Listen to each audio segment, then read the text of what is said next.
All right, so it looks like we are about live. So it looks like we still have a couple more people that are joining in. I'm seeing that attendance count jumping up. So as everyone's joining in, thank you everyone for joining us. We are broadcasting on a couple different platforms right now. I know we're on YouTube, Facebook, I believe LinkedIn if that approval came through.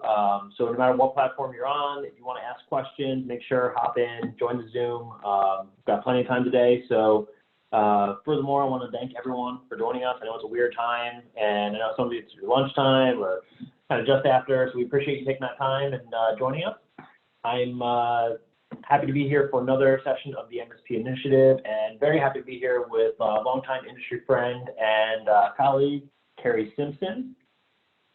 Thanks for having me. For those of you who don't know Carrie, absolutely. No, it's great to have you here. I mean, we've done some really good ones in the past, and I always love the content. And, you know, I think now more than ever, there's a lot of unsettledness around that area of the business. So you're the first person I thought of around that topic. So I'm happy we were able to get you in here, and happy you were somewhere in the world where you were accessible.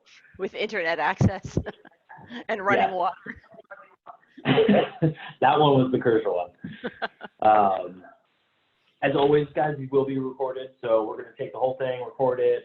As it's live, it'll be back up on the page afterwards. So you can get back over to the MSP Initiative Facebook page. We'll have it over there, and then we'll make sure to share it over to the Managed Sales Pros page as well if you guys want to check out over there. They have some really good stuff, really incredible services. I mean, they understand the MSP business. They've been in it for a long time. If you need somebody to help you out in that area, easily to go to. And then finally, last but not least, questions. Any kind of questions you have, make sure to send them in the chat, Q&A box. Both will work. We'll keep an eye on both of them and keep them going as we move through this. So now let's kick everything off. So Carrie, well, I appreciate you inviting us today. So one of the things that we decided we wanted to talk about today was how are you going to prospect through this pandemic, and is it even appropriate to do so?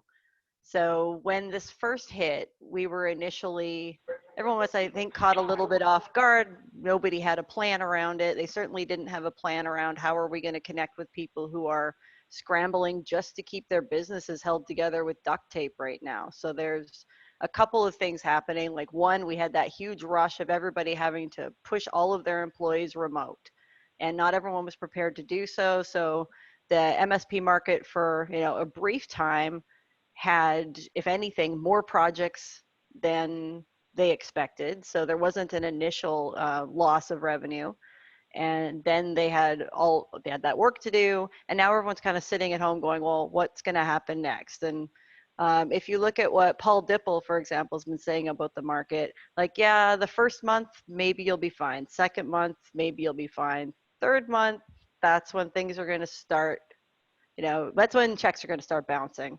Right, when people didn't cut IT when they needed it to move remote, but we're all going to move back to the office now and try and cobble our businesses back together. What's that going to look like, and what are they going to cut first? So there will be technology dependent organizations that understand that it'll be more important than ever to have, you know, a good IT environment and a secure IT environment.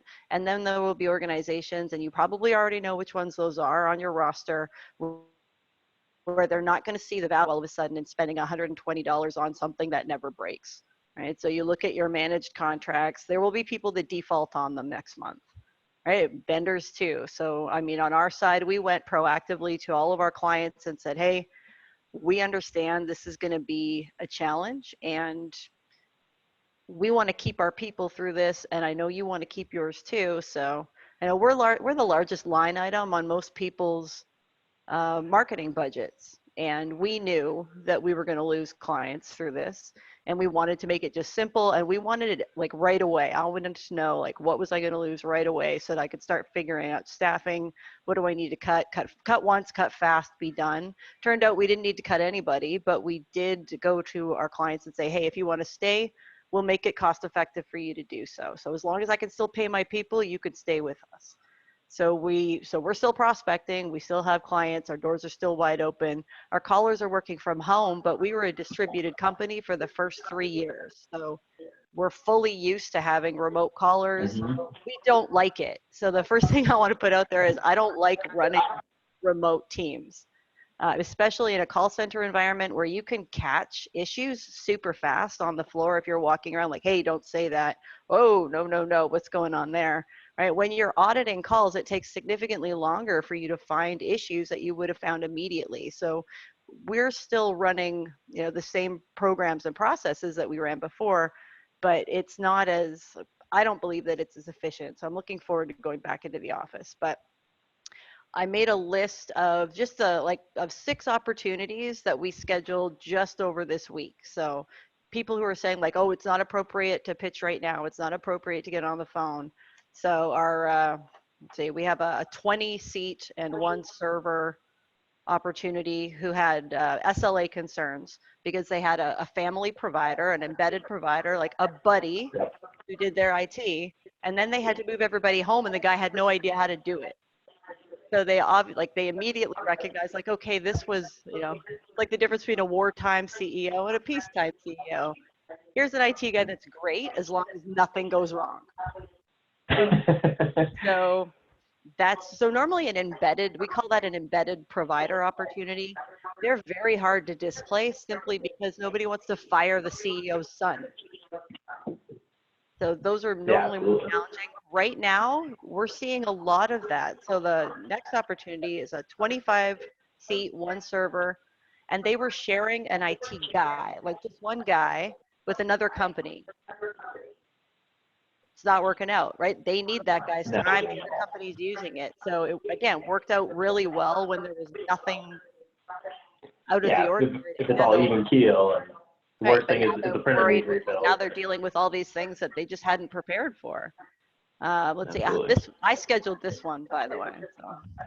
So 160 seats and 9 servers. Currently working with 2 managed service providers, so that they have 2 providers because the first one wasn't able to protect them from a ransomware attack. They engaged another MSP to remediate that ransomware attack, and they're still not 100%. 9 months later.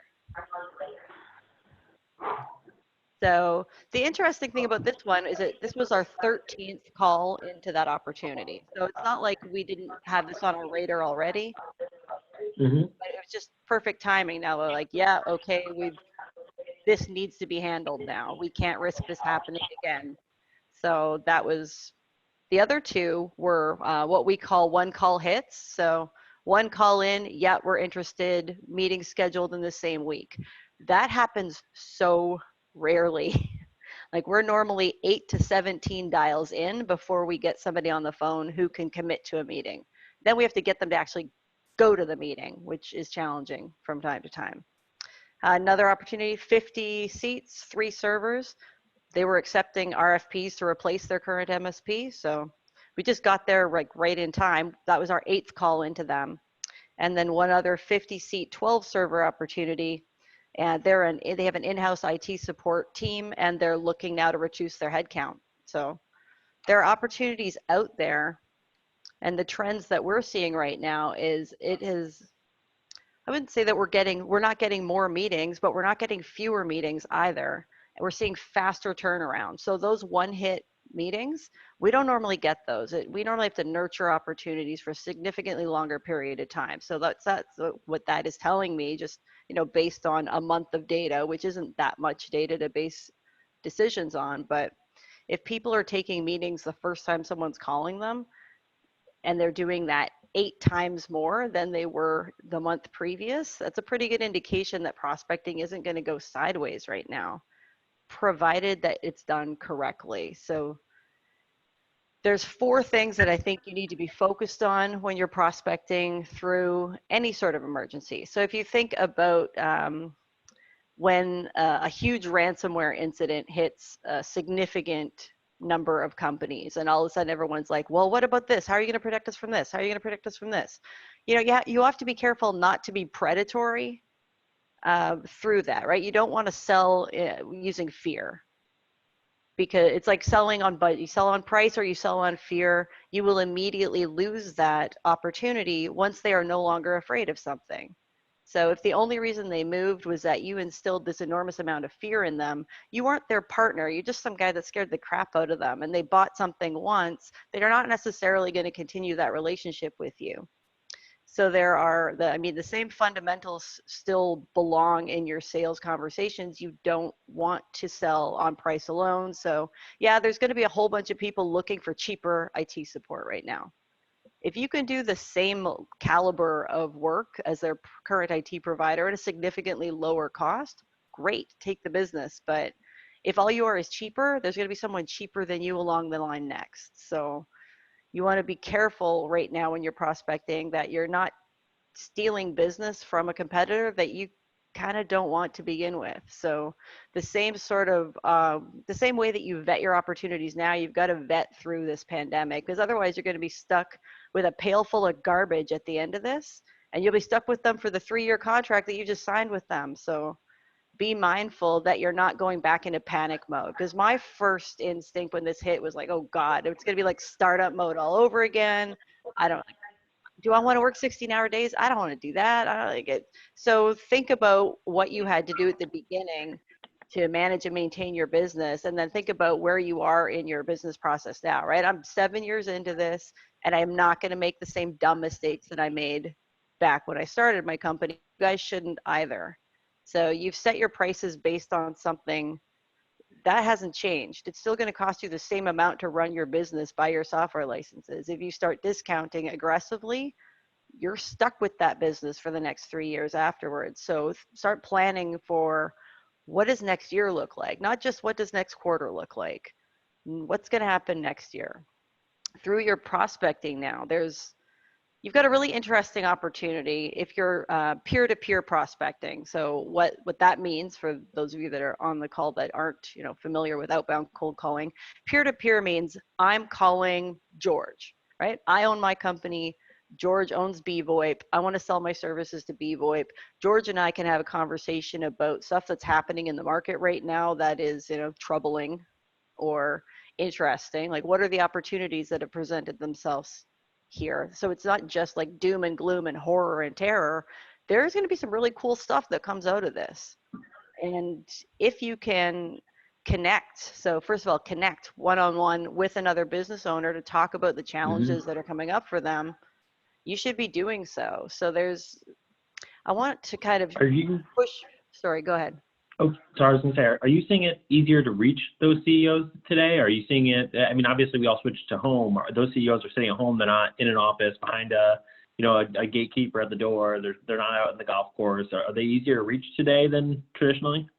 Well, I think there's I was seeing two things. Like, one, if you've got an IVR set up, it's just going into a continuous loop to nowhere, right? So you're not able to get anybody, like people went home, but they didn't bring their phone systems with them, most of them, right? So, I mean, we use a cloud-based call center. Everybody that works from home still has their phones operational. But if you still had a traditional phone system in your office and now you're working from your laptop, so unless you've already got a way to connect with the CEO via a cell phone or what have you, you're probably going to have the same amount of runaround trying to connect with the CEO. And our normal first contact isn't CEO level anyway. Like, most of the time at a 50-person company, we're going to be talking to somebody in finance. We're going to be talking to the office manager or the person who's the point of contact for their IT support contract.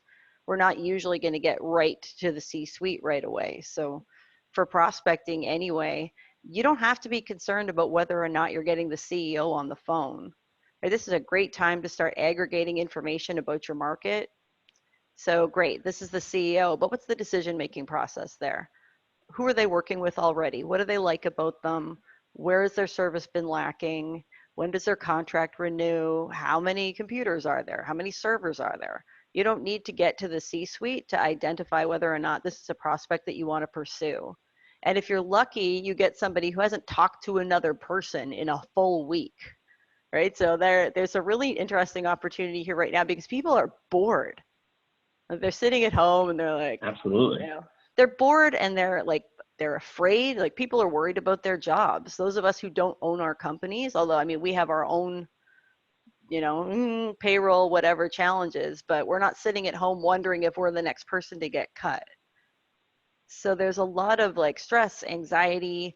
isolation for some people haven't experienced they're sitting at home by themselves for months before, right? Like this is new, and if you can connect with that person, if they can laugh a little bit, if you can really create some sort of meaningful interaction with them, you now have the opportunity to carry that on into a further date. So prospecting is never really a short game anyhow. Like cold calling isn't, I started cold calling today and I signed business on Friday, right? Especially in the managed services space, most of the companies that you want to sell your services to are already buying their services elsewhere, and you're going to have to wait out that agreement or they're going to determine whether or not it makes sense for them to break that agreement. And at this time, people will be kind of a little less, I don't know what the right word for it is, like all of my contracts right now are month to month, like to my clients and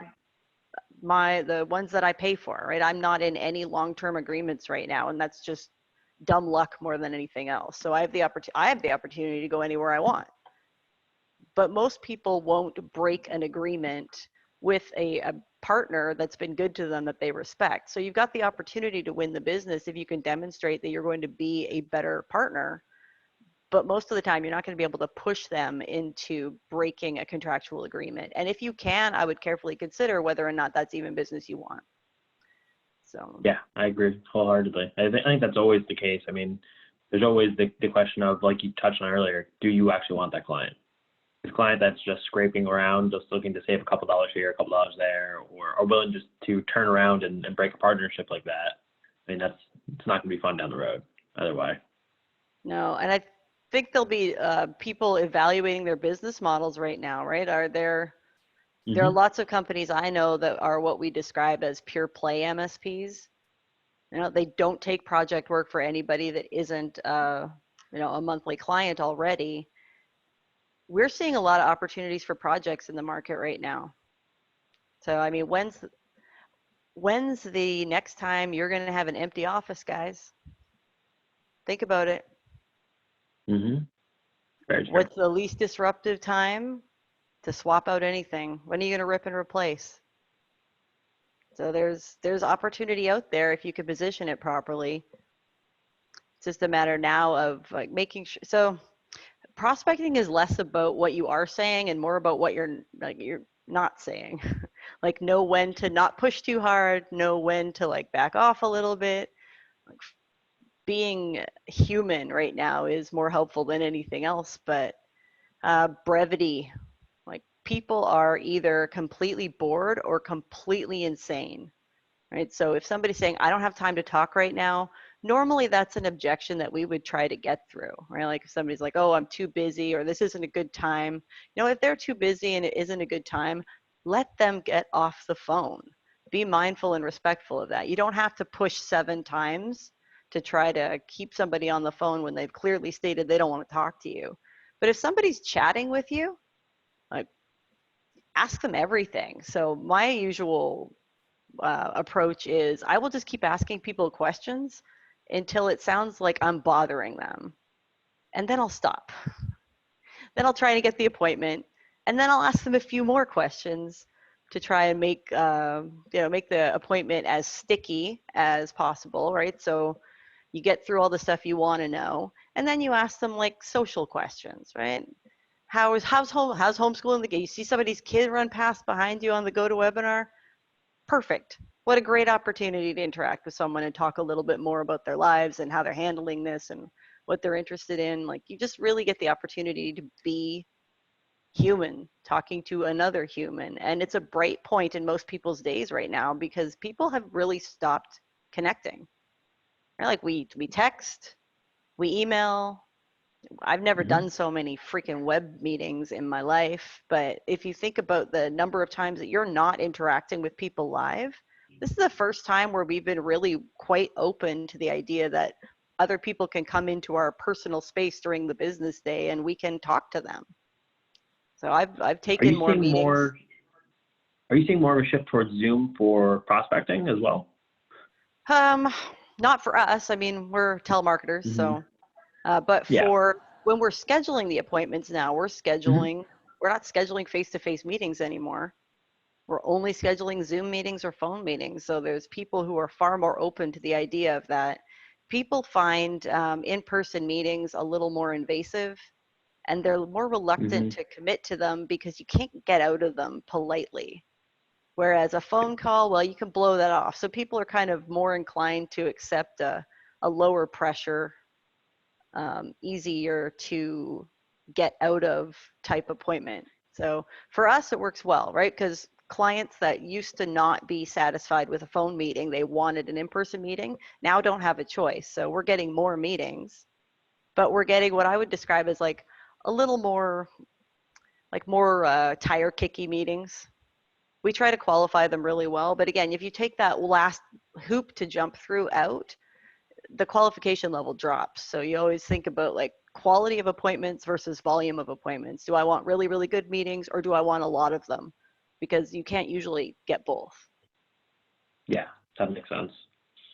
Absolutely. Yeah, I heard someone the other day touch on exactly what you just said there, and that was you have the first view into this person's life, their home, their office. You're going to see pictures of their kids, their dog on the wall. You're going to see a pet run by, and those are all things to use in that call to make that connection. Because you're right. I mean, you have the better chance now of making a connection than you ever did going into a sterile office. That might be a conference room with nothing. There's no personal touch. There's no way to make that connection. But being able to say, oh yeah, I have a golden retriever too, or my kids are about your kid's age. Yeah, how's that homeschool going? You know, and those are all so good and so crucial. I mean, to set up that connection right now. And you're right, people are absolutely starving for it. I've been on so many Zoom happy hours over the past couple of weeks. It's unbelievable. Somebody brought live goats to our meeting this morning. My sister brought live goats to our morning meeting. She had somebody said something about it online yesterday, and I was like, yeah, well, we're gonna get a goat for the office. And I got on our meeting today, and she had actually contacted a company that did live goat yoga and brought the whole like, so it was me and her and Sharon and a room full of goats. So I mean, you can have some fun with this, you guys. Like there is no limit to what kind of creative opportunities are out there. Like that's a memorable meeting. I'm going to bring goats to all my sales calls for the next little while. Like people are going to remember that. That's really like, if you can bring a little bit of joy to someone's day in an interesting way now, like we can still ship stuff to clients, right? Like that. I mean, who knows how much longer we're going to be able to do that, but like we sent books to people, we sent gift baskets, we sent flowers. We're just like trying to, like with our current clients anyway, we're just trying to keep people's spirits up a little bit. And you know, how much more memorable can you make the interaction they had with you rather than the other 7 meetings that they had that day? Absolutely. Goats. Yeah, I mean, I think that is really the standout is, you know, it's just like before, right? You wanted to be the standout email. I think it's good to think ahead and understand that just the normal face-to-face is not going to last for Zoom meetings. You are going to have to make it a little more fun or make it a little more interactive or just figure out a good way to connect with them. I know for us, we had to make a major shift. We do a lot of events. You know, we do about 60 events a year, especially with our lunch and learns. And we shifted all those to, listen, if you're still comfortable with takeout, we're happy to buy you know, we'll send you lunch. You know, but things like that are small touches that you could easily do with a client. Send them a Starbucks gift card, send them an Uber Eats gift card, just something to push that interaction a little bit, because eventually it will become noise, just like emails and all the other things we're used to, and it's good to be able to cut through that. Well, I'm going to be interested in seeing what happens at the end of this. Like, are we all just going to say, like, I think it could go to one of 2 ways. We could say no more in-person meetings. What a colossal waste of time that was. Or we're going to be so starved for like other humans in our world that we'll be like, yeah, come to the office. Let's have lunch. Like, I can't wait to get back out. Like I haven't interacted with somebody that wasn't in my home other than to buy groceries in 6 weeks now. So like, yeah, I want to get back out there. I want to get back to my everyday life. I miss trade shows. I miss all of it. I miss surfing, really. I don't.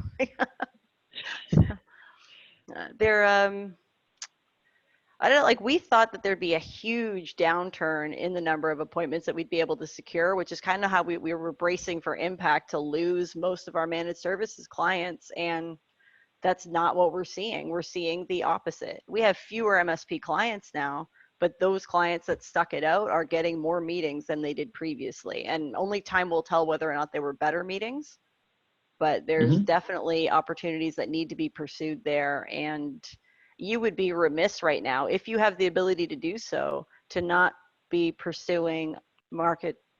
Oh God, please tell me they're not protesting again. There was a huge protest in Lansing, Michigan yesterday where they just drove around the Capitol building. I am 2 blocks away from that, and it just started again, and they honk their horns all day. It's like, you guys, there's nobody in that building. Stop it. That's all right. This is sorry, the I'm new a little world of working distracted. from It's home. because there's honking. Prospecting takes we have a rhythm or almost like a process that you follow when you're prospecting, and that isn't changing, right? Like, this hasn't changed that in any way, with the one exception that if somebody's objecting to, like, just the time objection, like, I don't have time for this right now.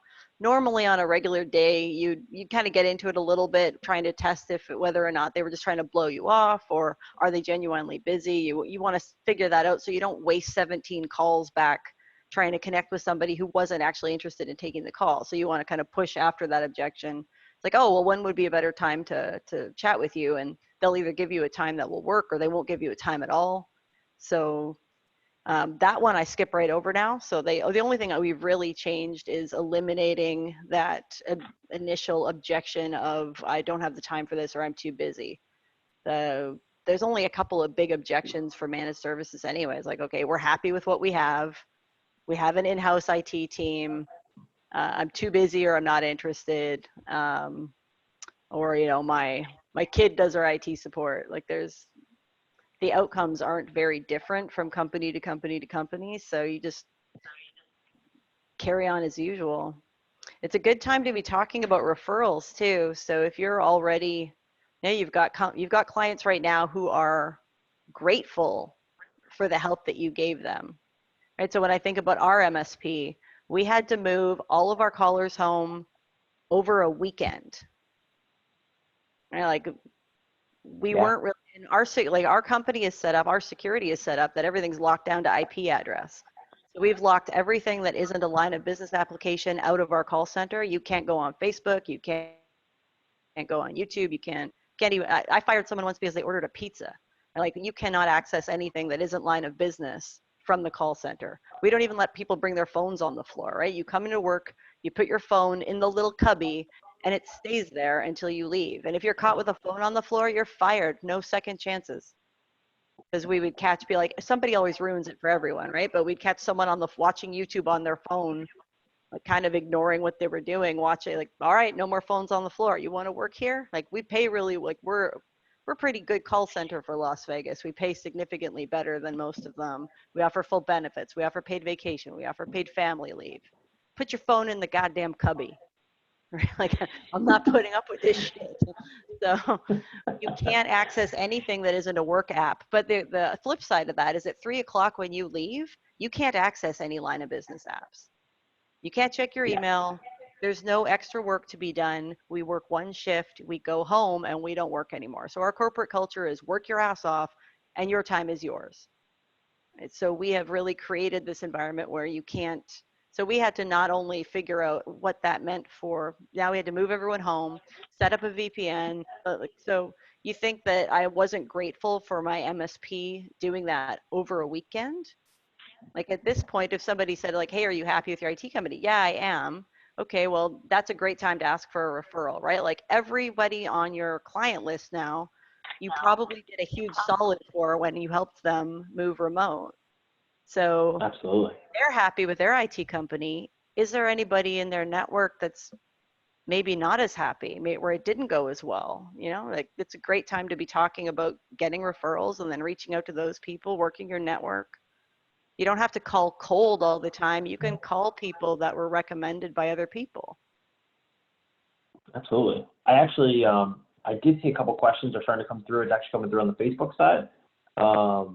So a couple of them are for you. It looks like the first one was from Reese Ormond of TechBear. Reese said, Carrie, are you finding that MSPs are going to have to embrace a longer sales cycle now as they take on clients virtually? I don't know, because what we're seeing right now is people are meeting faster. Like they're taking that meeting, they're having that meeting. I think we'll know pretty quickly if meetings are going to start converting into sales faster than they were before. But I think a lot of that is dependent on what did your pipeline look like before this hit. So if you had a completely empty sales pipeline before this pandemic hit, the odds on you filling it through the pandemic are going to be pretty slim. This might be a great way to push people over the finish line. Like, and again, I want everyone to think about that kind of, not too aggressively, but that pitch of like, hey, when are you ever going to have a less disruptive time to swap out anything in your network? Right? Like, just when is your office going to be completely empty from 9 to 5 again? It's not. Never. Like, this will be the least disruptive time to make any major change to your network. So that would be my one, like, peer-to-peer, you're talking to other CEOs, you're talking to somebody who has like, oh, I don't know, maybe next year, maybe next month. Now you've got this like opportunity where, like, for me, for example, like I've wanted to change CRM systems for 3 years now. This might be a perfect time to do that.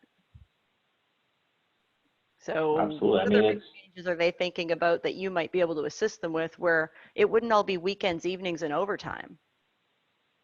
You got people. Absolutely. And I mean, we will probably in our lifetime, hopefully in our time, never see something like this again. So you're right. I mean, that unprecedented access to the office. I mean, even think about lesser things. We have intercom systems. We have MSPs putting in all the time. You know, door setups, smart setups are becoming really popular. The iPad setups for the conference rooms and all that. You have the money and you have the resources right now to retrofit your office or do some really nice, fun things you wanted to do for a long time, but it's always kind of clunky to do. Now is the time. You know, if you have clients you talk to about that and they love the idea, go back and talk to them about it again. As long as they're doing okay. Talk to your, like, I know that there's terms right now, right? If you can get them to do it right now and spread the cost of it out over the 3 years of their agreement, perfect opportunity for that. My big concern around that would be like, am I going to front somebody who's going to be out of business in a year? So but there are industries that this isn't going to affect as aggressively as others, right? Like, yeah, restaurants got hit hard. Retail's getting hit hard. You know, healthcare. Manufacturing's great. My lawyer is busier than he's ever been right now. My accountant too. Right. So there are still lots of technology dependent industries that aren't going to be adversely affected by this. Like, yeah, it's going to suck for a little while, but it's not going to be forever. So if you know for a fact that you're still going to be standing in 6 months, now's the time to evaluate whether or not you want to make those changes before you have to bring everyone back into your office. And then it's now a hugely disruptive thing. So the biggest objection we always have is like, yeah, we're happy with what we have, but changing, right? Like, think about leaving ConnectWise, right? Think about the disruptive nature of changing any major system for you. That's what changing IT is like for your clients. And having changed MSPs a couple of times, I know this. We have been through the growing pains of changing providers before, and now I'm like, unless this guy murders me, I'm not changing IT providers, right? Like, I'm done. We know these guys, like, devil we do. We're here. We're staying. Absolutely. We actually had another question from Dave Scott for you. So Dave Scott said, how do you and your team vet whether a tech firm or an MSP is a good fit for you? Obviously, you just talked about using an MSP. How can tech firms and MSPs create criteria in order to help find out downstream who to do business with or not? Like, how do I decide whether or not an MSP would be a good fit for us? Yes. Do you have $6,000 a month? So what we're looking for, first of all, is a company normally that is probably at least 2 million in revenue at this point. And when we were younger, like when we first started the business, anybody that had money was like, we didn't have the luxury of picking and choosing which IT companies we would work with.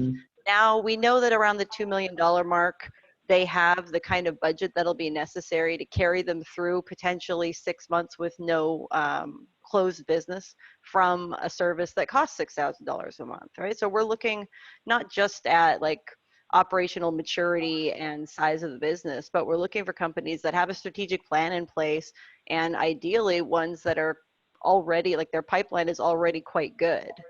So there are two types of businesses we work well with. One is the owner, operator, primary sales person is still the owner of the business. And the other is, I've got a sales department and I need to keep my sales reps busy. So extremely large players who usually work with us as a stopgap when they lose someone or they're trying to build out an SDR program and they're not quite there yet. We fit really well there. We also fit well with companies that aren't quite prepared to hire in-house yet, or they don't have the time or the inclination or even the interest in figuring out how to do this. But our sales cycle, for example, Dave, is usually about 2 years long. Somebody comes to us, we tell them how much it costs. They say, oh, I could do that in-house way cheaper. And then they try it, and then they come back to us in a year and say, yeah, you were right. So we're just like, yeah, we'll see you in a year. Have fun. Absolutely. I think the second part was, how could a tech firm or an MSP create criteria in order to find out who they should do business with or not? So I guess finding, do you lose audio? No, I haven't had, it hasn't been coming through my headset the whole time. You've been muffled the whole time. Oh, sorry about that. So I think the second part of the question was, how can tech firms and MSPs create criteria in order to find out who to do business with or not? Well, so I guess you have the luxury of doing that, first of all, right? So my first thought would be, if you are in the enviable position of being able to pick and choose your clients, you should already know this. Yeah, Jake, that's correct. That's what happened. Oh, my microphone is through the headset, but my sound isn't. Oh, shit show. All right, how's better? Much better. Now I can't hear you, but you can hear me, so great.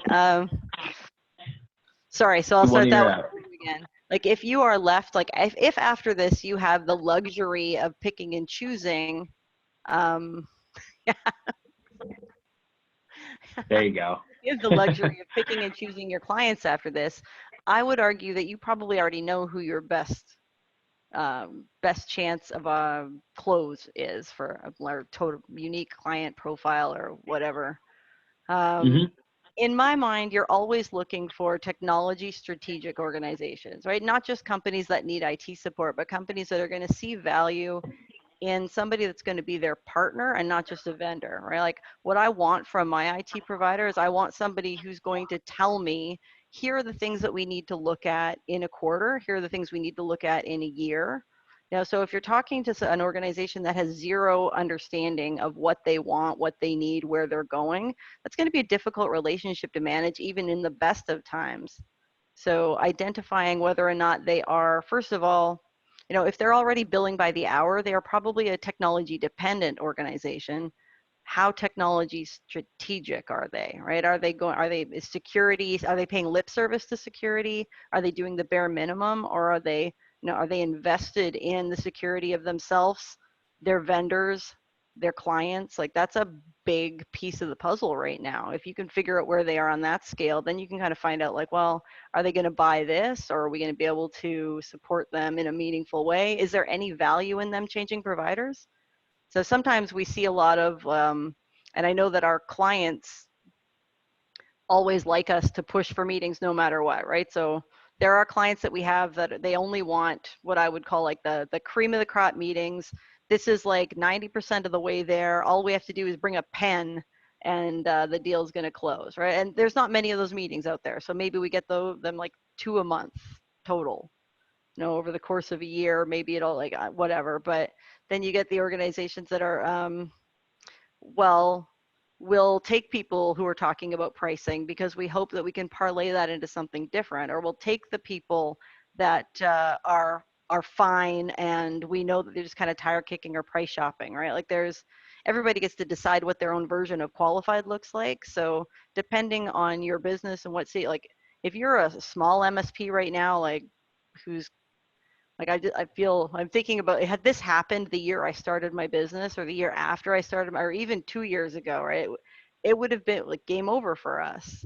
Like, we're fortunate that we were far enough along in the game, and that our business was established and we had the cash reserve, but not everyone will be there right now. So if you've got a small MSP that's kind of panicking, like, how are we going to fill this funnel up? What are we going to do next? I don't know that you've got the luxury of deciding who your best clients will be. You don't necessarily want to start discounting aggressively, but you're also going to want to make sure you can keep the doors open for the next 6 months. So I think there's going to be an interesting spot where you might have been a company that was just at that point where you've got the luxury of like saying, no thanks, right? And now you're like, now we have to start taking, Joe's Chicken Shop and this thing. And, maybe you were trying to be a little more niche focused, and like that plan might have to wait another 6 months or another year. Like right now, my thoughts are like, how do I make sure I can keep all my people and, still retire at some point? Like we all might have had different luxuries up until a month ago, and now it's just going to be like, sign that business, right? Like, make sure those checks clear, get your ACH process down. It's going to be messy for the next little while. Like, I don't know that we've seen the greatest impact yet. So when people are talking about like, well, how do you develop a client profile? Like, do they have money and do they need IT support? Sign that business, right? Like,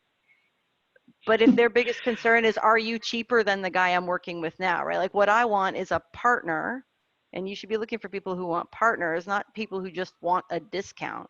If they're defaulting on their much more expensive managed services contract to come work with you, odds are that's going to happen to you too. So that's the one thing I'd be mindful, is just like, if the only thing they want to talk about on that call is price, if there was no other problem, there's no other pain point, the only problem they're having is, gee, our provider is really expensive, and you're like, well, we're a little bit cheaper. Like, that's not a good enough reason to take a new piece of business, right? It's going to be disruptive. It's going to be, if it doesn't go perfect, are you now dealing with this petulant guy who like, oh, I should have stayed with the other? Like, there's so many ways that can go badly.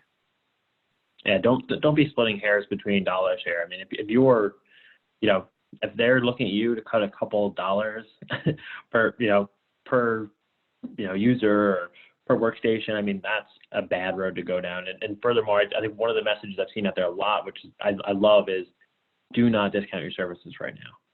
I mean, if you do and that client sees it, they're going to expect that when this all ends, just because everything went back to normal, you don't need to raise that price because you already operated at one cost and you were okay.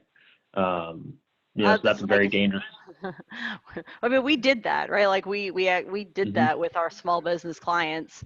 We went just proactively because I didn't want to have to lay anyone off, period, right? Like, I wanted to get through this with my entire team intact.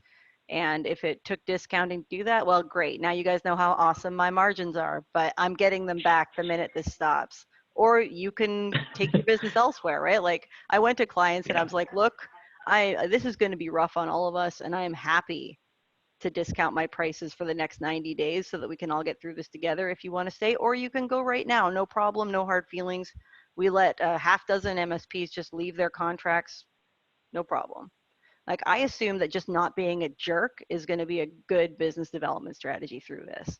At the end of it, if the guys that left us survive and they want to come work with a business development firm again, I'm pretty sure they're going to come back to us. And the ones that we discounted for, that we're performing for, they're going to stay with us too. Absolutely. I don't know how that's going to translate to the managed services world, but I'm of conflicting. Like, I think there's lots of people who can stand up from the front of the podium talking about how terrible it is to discount your, don't do this, don't do that. Yeah, when was the last time you sold a managed services contract, guy? Right? Like, there are going to be companies that are going to have to discount to get through this. And I don't want to tell anybody like, oh, don't like, you do what you have to do, but understand what the ramifications of taking clients that aren't a great fit, Dave, to your point, and then to your point, taking clients that you discounted to get, are you ever going to get them up there again? Like, maybe the play is discounting for your current clients and not discounting for the new ones. But at some point, you're going to have to focus on retention, and you're going to have to focus on acquisition. It's going to be, this is like wartime startup mode all over again. Hopefully it's like when you say like, oh, I wish I had the information that I have now when I was 20, when it would have like really done me some good. now that's this time, right? Like now we have all the information that we needed when we started our businesses. This is like starting your business with 10 years of experience. So I mean, realistically, we should all be able to do this better than we did it 5 or 10 years ago.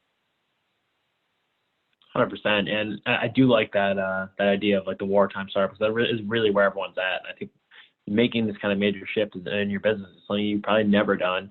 And if you did, it was those early days, the one-man shop, and I'm deciding how to invest all of my money into marketing or this or that, and this kind of major swing changes.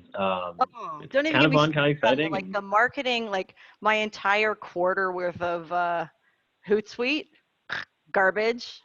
Like I had to go back and like, no, not appropriate. Delete that. Get rid of that. Well, we're not doing that anymore. That's useless. Gone, Mm-hmm. gone, gone. So it's like all the work that you did to prepare for Q2, now right out the window, and you're starting over from scratch again. You know, like Oh look at yeah, your collateral we. right now. Look at the messaging that you're putting out to the market, and all of it should really be like, how can we help? How can we help? How can we help? How can we help? Right? It isn't a big Mm-hmm. sales pitch now. Now it's just a like, hey, how are you doing? Like, and what could you use some help with right now? And if it isn't IT, this is a chance for you guys to be like superstars in your communities. If they don't need help with IT, what do they need help with? And can you connect them to that person? So remember that prospecting isn't all like if you're thinking about the giver's gain approach to anything, right? Like it's not all about Mm-hmm. what do you need and how do you keep your business throughout this? How do you help your lawyer get some more business throughout this? Your accountant, the guy that always brings you leads. Like there are people everyone in your market's going to be struggling. How can you connect them with the people that you now know need their things? If you can add one call onto every, or one sentence onto every call, it'd be like, hey, is there anyone in my network that it might be helpful for you to meet right now? Or like if they need something right now, like I know that I'm trying to support small local businesses more than ever before. Um, Mm-hmm. we're not really, everyone in Michigan is very angry right now. Thank you, horn honking cars, because you can't buy gardening supplies right now. You can't go fishing. You can't do all of the like the Michigan-y stuff that they like to do when the sun comes out. So it's just chaos, but there are still businesses open and there will be a need for things afterwards. So if you can be the person that just was like a good guy, not being a jerk, connecting the people around them, helping other companies make money through this. Now, when the tide starts to turn, people will remember who was good to them through this. They will remember the vendors that helped them. They will remember the companies that made it harder too. So be on the right side of history here, be on the right side of everything and make sure that you're the one with their hand out saying like, yeah, I can help you. We can help you. This person can help you. Absolutely. Another thing I've seen some MSPs doing that I really love is a lot of home education. So, hey, you're at home for the first time. Here's how to run a Zoom meeting. I saw someone doing, here's how to get your kid into a Google Classroom. Here's how to set up your cybersecurity work from home, right? So just a couple things to make sure are enabled, whether you're our client or not. Here's some good tips to take. I bet you that guy walked home with solid leads. But he also put out some really good karma, some really good education out there into his local community. And I'm sure that got shared everywhere. And now he will do extremely well moving forward because he's going to be known as that guy who helped out and was there for everyone and constantly provided tips and tricks to keep everyone running safely at home in an environment they never had to really deal with. Yeah, we have a So, client right like now Carrie who's said, running a campaign that's just like, hey, offer them 30 free minutes of help. Whatever they mm-hmm. need, even if they already have an IT company, even if whatever, like maybe their grandma needs to learn how to use Zoom, right? Like whatever they need, offer them 30 minutes of whatever they need. I love that. And I think more than anything, it's what the world needs right now. I think it helps everyone out, and down the road, that person will be remembered. That connection will be made.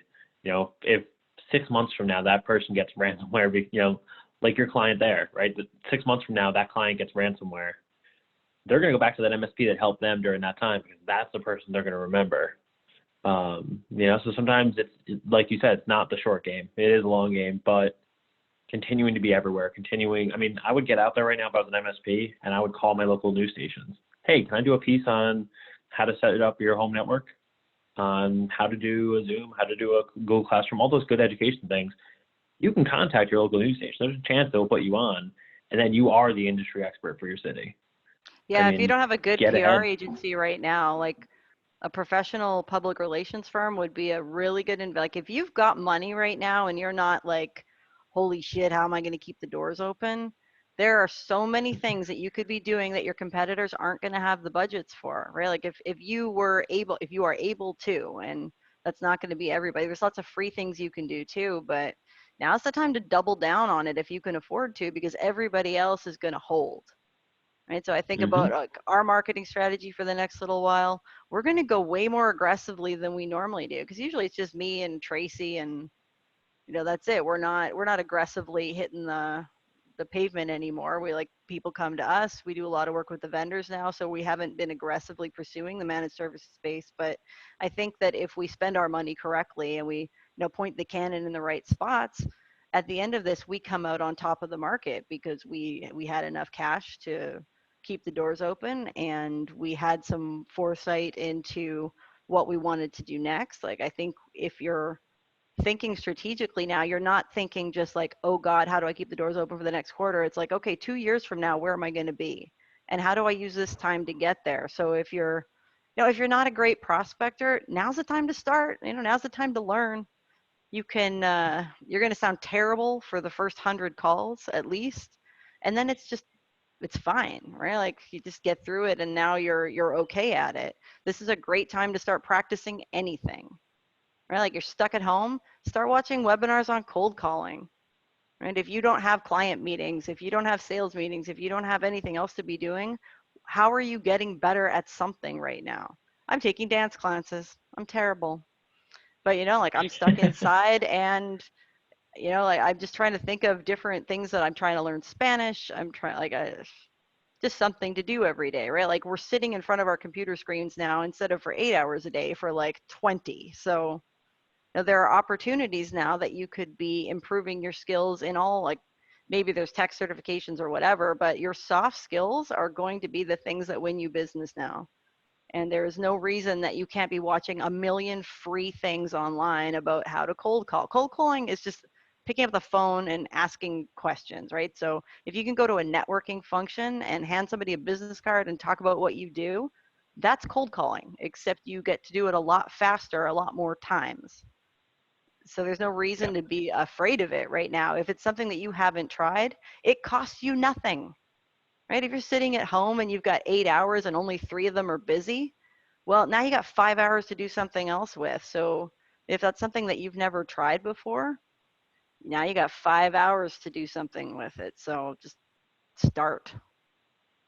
If somebody hasn't done it before, would you suggest just pick up the phone and go, or would you suggest maybe they write a script, or any good starting tips there? I mean, you guys, you're welcome to email me. Just email hello@managedsalespros.com. I'll send you a script that we use if you want to try it. You can find it online. If you just Google it, you can probably find it somewhere. We have all kinds of free content on our website at managedsalespros.com.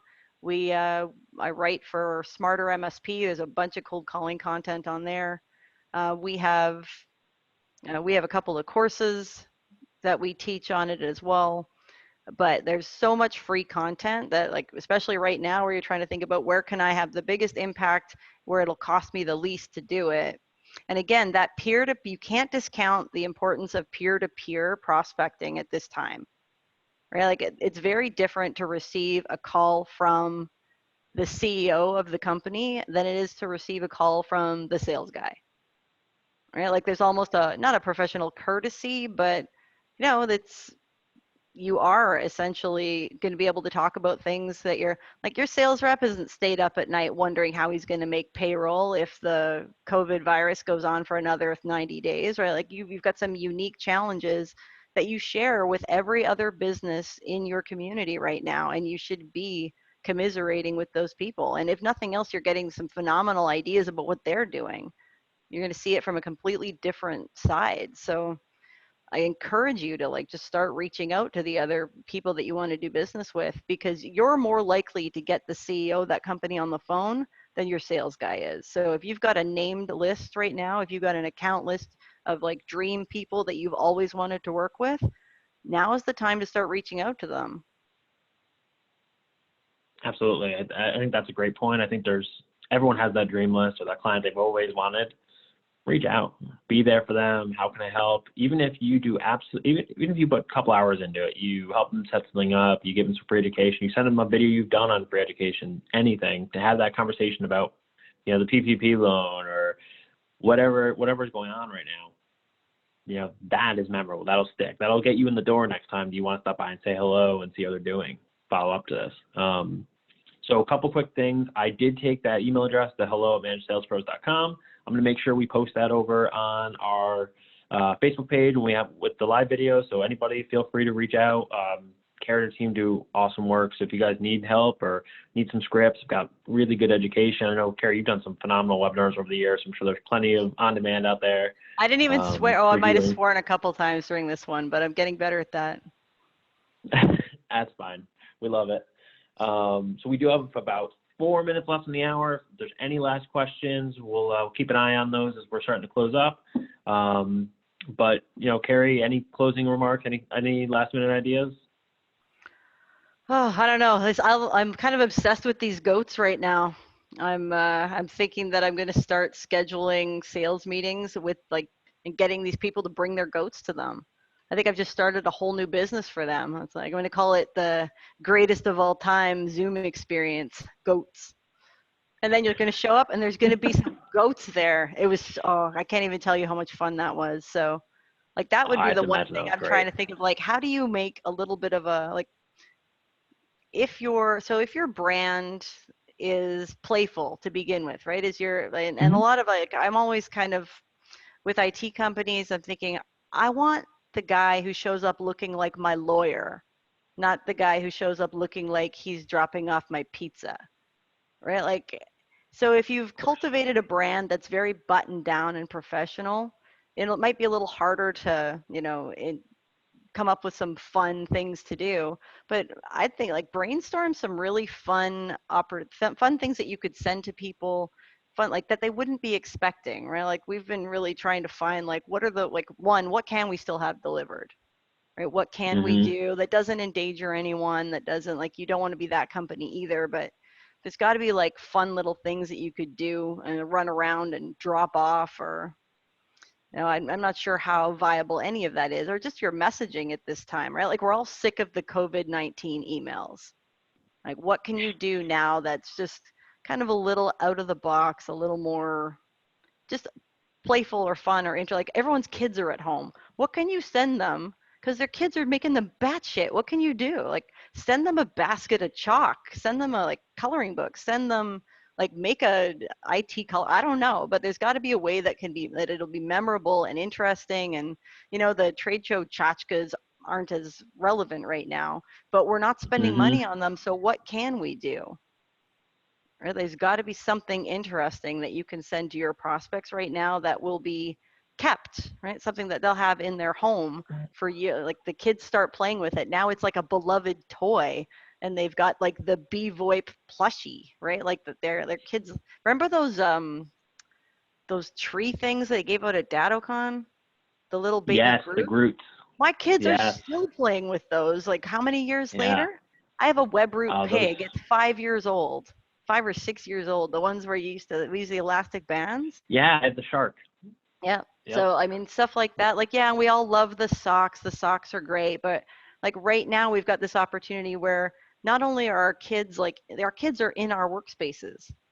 So what can you send to kind of just acknowledge hey, we're all in this together, and here's something that we think might make your life a bit nicer. Send them booze and children's toys. That will definitely help. Yeah, we just actually released an integration with Busy Light. So essentially, people are sticking them on the door of their office. If the light's red, don't bother mom or dad. They're on a call. It's definitely a good one to figure out. I love the idea of trying to interact some way in that sense. I know my brother had twins 2 years ago now, and I sent them there was a whole kit of activities to do at home. Found it on Amazon, Googled it. I know my brother was going crazy by day 4. And kids played with them for days, so it helped a lot. It was just something nice that they weren't expecting. So anything like that I think could help a lot, especially for that. You take that top echelon of prospects you've had for a while, a good way to get through the door there if you can make it Or happen. even something free, right? Like Mhm. we did a scavenger hunt the other day, right? Like we made a list of things to find when we were out, like a branded checklist scavenger hunt, or like things that they can find in the house, like common, like worksheets with your logo on them, like things that Mhm. don't cost a lot, but that, busy parents, I don't have time to make a scavenger hunt for my children, right? Like, but all of a sudden this thing shows up and it's ready to go, or it gets emailed to me, and it's all these activity sheets for my kids, and I print them off and they've got your logo on them, and the kids are excited and they're happy and they're having a good time, and oh, look who did that for me, right? Like there's got to be lots of little ways that we can become relevant and important to the people that we're trying to sell stuff to right now. Absolutely. All right. Well, I don't think we had any more questions come in. We had a couple great job carries on the Facebook side. So I'm going to echo that and say thank you again. It's always a pleasure and fun to have you here, and good to hear you're safe and doing well. And thank you for everyone who stayed on and listened to us and joined us. Again, that's hello@managedsalespros.com if you guys want some access to scripts. You can also Google or head over to their website. They've got tons of great content on there. I know Carrie's a very frequenter on blogs and different on-demand webinars, so lots of content out there for you to digest and learn that new skill. We do have another session coming up on Tuesday. That's going to be with Adam Slutskin from LineGuard. We're going to talk through just kind of how to manage your sales team, how to keep the revenue side of the business going. So how are you managing those people? How are you managing them remotely? That's a big shift for a lot of people. So we'll talk through some of that, but hopefully we'll hear again from Carrie in the future. We'll hear a little bit about how things are going and maybe some of those new opportunities that have come out. And thank you again for joining us. I hope to speak to you soon. Thanks very much, Alec.